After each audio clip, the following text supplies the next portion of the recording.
Kailangan ng sugat upang makalikha ng pilat. Pilat na siyang nagsilbing tuldok sa mga naisulat. Sa kahapong pahinang mga paay minsang itinapak.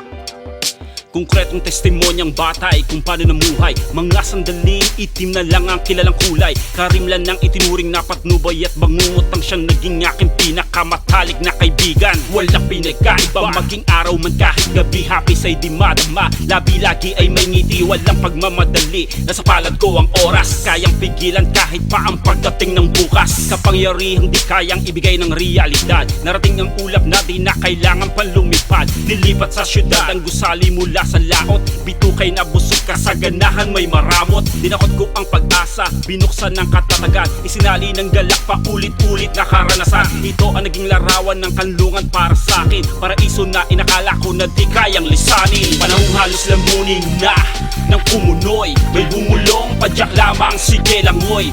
Tinugunan ng dalangin, lihis sa nais dahil higit niyang batid ang makabubuti sa akin. Mga sandaling gabay niya ay itinataboy. Makapagpasasa lamang sa baga at apoy. Ngunit ang init ng pag-ibig niyang ibinuhos. Siksik umaapaw at umaawas liglig.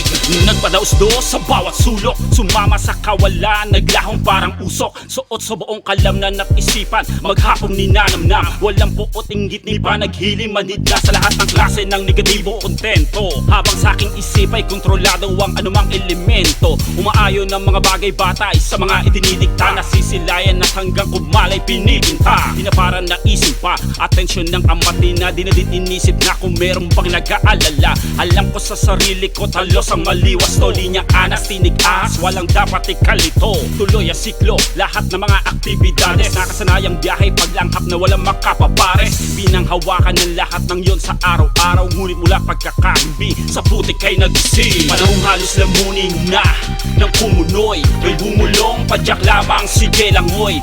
Tinugunan ng dalangin, lihis sa nais dahil higit niyang batid ang makabubuti sa akin. Mga sandaling gabay niya ay itinataboy. Makapagpasasa lamang sa baga at apoy. Ngunit ang init ng pag-ibig niyang ibinuhos. Siksik umaapaw at umaawas liglig.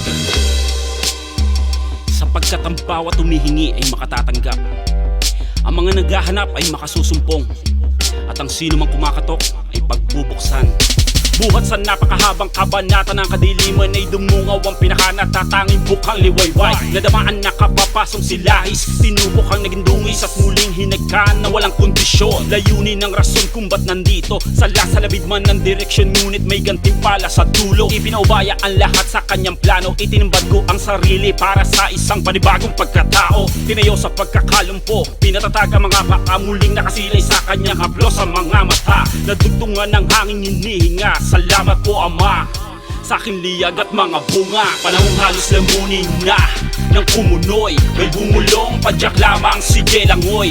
Tinugunan ng dalangin, lihis sa nais dahil higit niyang batid ang makabubuti sa akin. Mga sandaling gabay niya ay itinataboy. Makapagpasasa lamang sa baga at apoy. Ngunit ang init ng pag-ibig niyang ibinuhos. Siksik umaapaw at umaawas liglig. Panahong halos lamunin na ng kumunoy. May bumulong, padyak lamang, sige langoy. Tinugunan ng dalangin, lihis sa nais dahil higit niyang batid ang makabubuti sa akin. Mga sandaling gabay niya ay itinataboy. Makapagpasasa lamang sa baga at apoy. Ngunit ang init ng pag-ibig niyang ibinuhos. Siksik umaapaw at umaawas liglig.